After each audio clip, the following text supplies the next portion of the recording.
একবার গরম একবার ঠান্ডা আবহাওয়ার খামখেয়ালিপনায় বাড়ছে অসুখ ও শিশুরাও প্রায় অসুস্থ হয়ে পড়ছে এবং এই বিষয়ে কি বলছেন চিকিৎসকরা জানবো। আমাদের সঙ্গে রয়েছেন আমাদের প্রতিনিধি নিমাই পান্ডা। নিমাই, কি জানতে পারা যাচ্ছে?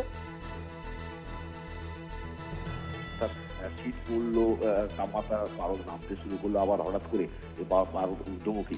তার ফলে যেটা হয় যে মূলত বয়স্ক মানুষ এবং শিশুদের ক্ষেত্রে এই সমস্যা তৈরি হয় এবং এখানে কিন্তু ঠান্ডা লেগে যাওয়ার সমস্যা হয়, ইনফেকশন হয়। এবং মূলত তার কারণ হচ্ছে যে এই সময়ে যারা হয়তো ভাবছেন যে ঠান্ডা পড়েছে তাই গরম পোশাক তারা গায়ে চাপাচ্ছেন, কিন্তু পরে সেই ঠান্ডা থাকছে না, তার ফলে ঘাম দিচ্ছে। ছোটদের ক্ষেত্রে অনেক বেশি করে হয় এবং তার ফলে ঠান্ডা গরমের জন্য ঠান্ডা লেগে যাওয়া এবং যাদের মধ্যে যে ধরনের পুরোনো রোগ রয়েছে, বিশেষ করে যাদের অ্যাজমা রয়েছে বা হাঁপানি রয়েছে, তাদের ক্ষেত্রে শ্বাসকষ্ট বা অন্যান্য সমস্যা থাকে। তার সঙ্গে এই শীতকালের সময় ডাস্টের পরিমাণ আবহাওয়া মানে বায়ুমণ্ডলে বেশি থাকে।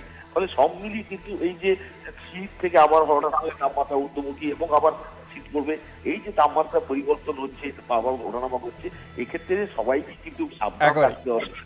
এটাই চিকিৎসকরা জানাচ্ছেন। ধন্যবাদ। আমাদের সঙ্গে ছিলেন আমাদের প্রতিনিধি নিমাই পান্ডা।